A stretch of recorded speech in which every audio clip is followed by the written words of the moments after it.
qui concerne les manifestations qui ont été enregistrées cette semaine ici à Conakry. Et plusieurs raisons ont été invoquées, en tout cas, à l'issue de ces manifestations. Tantôt, ce sont des manifestations pour, en tout cas, revendiquer ou en tout cas pour protester contre les 4 morts enregistrés sur l'axe Le Prince, ou en tout cas, d'autres manifestations et d'autres explications par rapport au délestage du courant, en tout cas, dans le Grand Conakry. Messieurs en studio, vous avez suivi ces manifestations spontanées parce qu'on ne s'attendait pas à ça.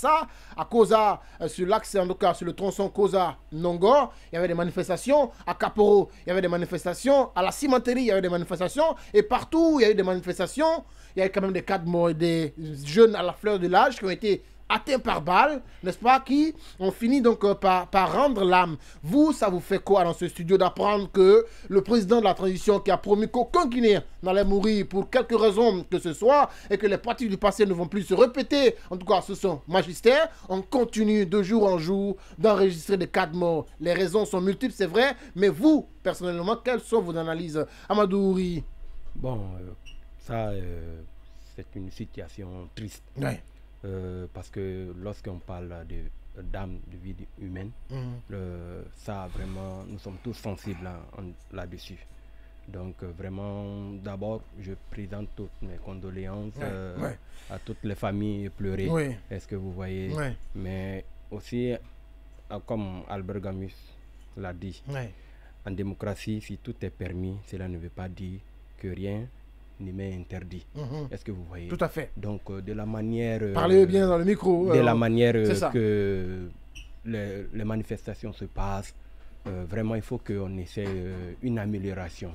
Une amélioration, bon, comme on voit dans les autres pays avec des pancartes, vraiment, ça va bien nous faciliter. Mais aussi sur les cas de mort, il faut que la justice aussi se lève. Tout à fait. Parce que le président même l'a souhaité. Donc, ces gens ont été nommés, le ministère de la Justice, le procureur, vraiment il faut qu'ils essayent de nous enlever dans cette situation parce que là, ça n'honore pas notre République, mais on peut appeler tout le monde au retenu d'avoir une preuve de patience parce que on sait que l'héritage qu'on a reçu sur le système énergétique, ça a été vraiment très catastrophique. Donc ils ont pu même inaugurer un barrage qui n'était même pas fini. Donc si vous voyez qu'aujourd'hui on essaye de revenir sur les manifestations concernant le courant, c'est que vraiment les 11 ans n'ont pas marché. Donc on essaie de récupérer parce que lorsque vous voyez, il y a eu un effort à Labé, à Zérekore, un peu partout dans le pays. Donc on demande beaucoup à la population de faire preuve de patience, quoi. Mais toujours mes condoléances à toutes les familles. L'autre chose, c'est que ce sont des forces de l'ordre qui sont en tout cas accusées, pointées du doigt, d'avoir tiré sur ces manifestants à la fleur de l'âge qui sont décédés. Il faut le dire, quand je l'ai écouté attentivement, quand je prends la parole, allez-y, oui, c'est extrêmement important. C'est ça, allez-y. En ce qui concerne, je vais vous dire, j'ai mon neveu, Mamadou Yaya Ba, qui a été victime, qui a été assassiné. Il y a eu manifestation de courant. Vous savez, le courant actuellement n'est plus là. Les coupures intempestives. Et les enfants sont sortis. Ils ont libéré les élèves à Opra Vimpré, lycée Opra. Mon neveu était en train de sortir. Il traversait le trottoir. Derrière sa nique, le bourreau était là-bas. Il paraîtrait qu'ils mettent les armes dans les sacs. Dans les sacs de riz. C'est incroyable. Dans les sacs de riz. Ils ont tiré sur lui des balles au niveau de la nuque. C'est là où il a rendu l'âme. Et nous ne pardonnerons jamais celui qui a ôté la vie à Mamadou Yaya. Et pas Mamadou Yaya seulement. Quand vous prenez l'axe ici, le colonel Mamadi Doumbouya était venu le 5 septembre. J'ai les larmes aux yeux. Oui, je comprends. Le 5 septembre, je comprends. Il est venu au cimetière de Bambeto. Il a fait des invocations et des prières que désormais aucun Guinéen n'allait mourir pour la politique. Tout à fait. Mais il a trahi cette déclaration. Et aujourd'hui, on a date plus d'une quarantaine de jeunes qui ont été assassinés froidement, sans justice, mon très cher ami. C'est révoltant. Alors que lui, il avait dit que ces enfants qui sont morts sous le régime qu'il a vaincu, que c'était des futurs ministres, des ambassadeurs, qui doivent être des ministres. Mais lui, il vient. Mais regardez aujourd'hui, sur l'axe, vous voyez les militaires en armes, avec des calasses à main. Ça, c'est visible. Mais regardez, ce qui est marrant, le 5 septembre, le colonel Mamadou Doumbouya est venu sur l'axe Amdallah Bambeto Koza. C'est ceux-là qui sont sortis pour l'acclamer. C'est ceux-là qui l'ont produit. C'est ceux-là qui l'ont fait pour un héros. Aujourd'hui, on retourne le bâton contre ces enfants-là. Mais ce qui est marrant, le Bessie-à-Port, j'ai dit ici dans votre émission, JDA, Bessie-à-Port, il y a eu des manifestations là-bas. Là-bas, quand tu viens, ils dorlotent les gens. Mais il suffit d'une petite manifestation sur l'axe. Mais s'il vous plaît, on vient, on ne discerne pas. C'est des tirs à balles réelles. Jusqu'à quand l'assassinat des enfants là va continuer? Mais je ne pardonnerai jamais celui qui a ôté la vie à mon neveu, Mamadou Yaya, qui faisait 12e séance mathématiques. Alors, qu'est-ce qu'il faut finalement? Qui a 17 ans. Qu'est-ce qu'il faut, messieurs? C'est extraordinaire. Parce que tous les jours, on s'avoisine, il a dit, vers la barre des 40 morts. On a peut-être dépassé même la quarantaine de morts sous le CNRD.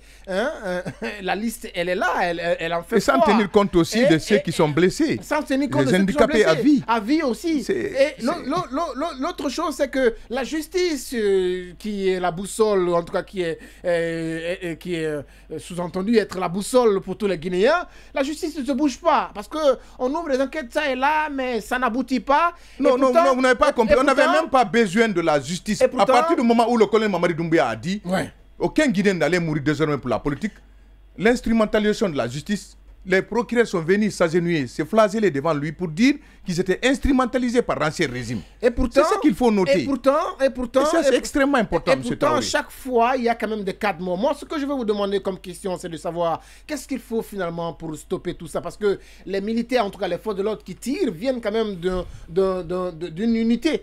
Et pour mettre main sur eux, c'est aussi facile que ça de savoir quelle unité a encadré telle manifestation pour savoir également d'où viennent les balles et qui est l'auteur donc de ces tirs. Qu'est-ce qu'il faut pour stopper l'hémorragie de ces 4 morts? Parce que, oui, selon l'accord dynamique signé avec la CEDEAO, il ne reste qu'un an maintenant et quelques semaines au président de la transition pour qu'il rende le tablier, pour qu'il ramène le pays sur les rails pour un retour à l'ordre constitutionnel. Est-ce qu'il va le respecter ou pas? Le moment venu, on sera dans ce studio pour en discuter parce que ça taronne encore les esprits. Mais qu'est-ce qu'il faut pour stopper cette hémorragie, les 4 morts, quand il y a manifestation sous le CNRD? Amadou Wouri Diallo. Bon, excusez-moi, bon, si ce cas-là, il faut que nos sociologues, les universitaires, se lèvent pour qu'on fait vraiment un bilan national là-dessus. Aussi voir aussi l'éducation aussi de nos jeunes, l'éducation de nos jeunes, voir comment les apprendre, comment manifester, parce qu'il y a les activistes dans notre pays aussi qui peuvent le faire, les sociétés civiles. Et aussi, troisièmement, ça aussi c'est la justice, mais aussi il faut qu'on ait confiance à la justice. C'est ça. Parce que lorsque vous voyez le procès du 28 septembre, ça s'est passé en 2009, mais aujourd'hui, le procès est en train de se tenir. Tout à fait. Donc, toujours, quelle que soit la durée, sachez que toujours la justice sera faite. C'est vrai, ça blesse parce que, comme il vient de le dire, c'est son neveu. Nous, il est en larmes, on a un ami aussi qui est décédé à Bambeto. C'est notre ami, on a fait tous ensemble le 2 octobre dans le front Bambeto. Paix à son âme. Donc, ça touche. Donc là, on a vraiment besoin de la justice, mais aussi il faut que les sociologues se lèvent pour essayer d'éradiquer ça aussi, quoi. Donc on sait que si la sensibilisation se passe bien, on peut avancer sur ce sujet-là. Les forces de l'ordre qui sont pointées du doigt, qu'est-ce qu'il faut, Madame Vous savez, pour stopper ça, ce n'est l'hémorragie? pas quelque chose. Moi, président de la République aujourd'hui, c'est-à-dire qu'une manifestation, c'est inhérent à la vie. Le monde est fait de bruit. Le monde est fait de bruit. Manifestation, c'est partout dans le monde, ça se passe. Il faut savoir encadrer les manifestations. Mais aucune manifestation violente ne justifie l'assassinat des enfants. Même si on s'en prend aux véhicules. Mais en France, ici, on a vu des banques brûlées, des véhicules brûlés, des voitures de policiers brûlées. On n'a jamais vu un policier tirer sur un citoyen français. Écoutez, moi, je féliciterai les forces de l'ordre s'ils font le professionnalisme. Utiliser les armes conventionnelles. Tout à fait. Les gaz lacrymogènes, les balles à caoutchouc, les arrestations, ça c'est bon.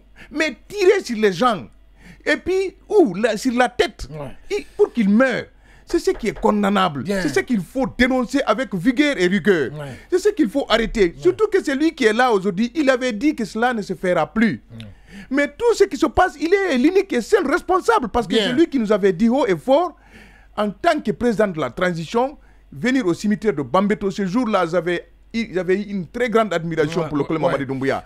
Mais à date aujourd'hui, c'est une déception totale de ma part.